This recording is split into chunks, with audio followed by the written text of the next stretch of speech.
Opération de contrôle aux frontières et la récupération des bagages terminés, les 25 cas des citoyens de Mayotte passent au garde à vous pour les derniers honneurs à leur hiérarchie.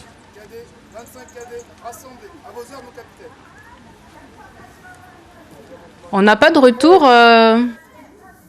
Ils ont pu ainsi participer à la commémoration du 8 mai sur la place de l'Étoile, où ils ont pu rencontrer à ce moment le président de la République qui est venu à leur rencontre et échanger avec eux. Au travers de ce séjour, ils ont pu, caractériser un petit peu les valeurs, les devises de la devise un petit peu de notre République en termes d'égalité, parce qu'ils ont pu rencontrer des jeunes comme eux, des citoyens du Calvados, dans le cadre d'une action de jumelage, et voir également que ce n'est pas le fait d'être sur une île qui caractérise juste la jeunesse mahoraise, mais c'est la jeunesse française. Devant leurs parents respectifs venus les accueillir, nos jeunes ont effectué un séjour ludique et civique qui leur a ouvert l'esprit en termes d'implication et de dévouement au service de la nation. C'était une expérience très riche en matière de culture générale. On a appris beaucoup de choses, c'était extraordinaire. On a pu voir beaucoup de choses que jamais j'aurais imaginé voir un jour. Et voilà, j'ai beaucoup aimé. Cela a surtout été illustré par la visite de plusieurs monuments importants de la République française, comme le Sénat ou encore l'Élysée et encore plus.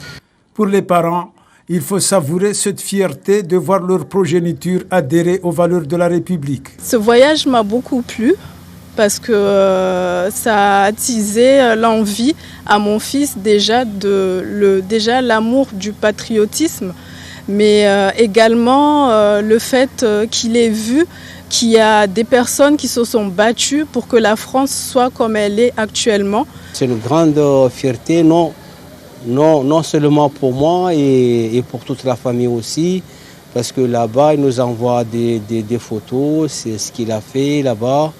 Franchement, on est très fiers de lui.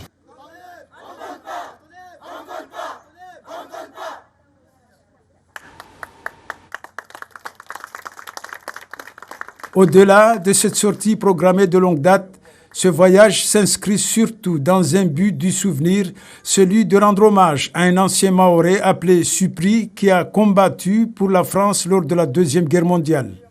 Il était donc légitime qu'ils puissent aujourd'hui découvrir et comprendre ce qui caractérise un petit peu l'engagement du soldat Supri.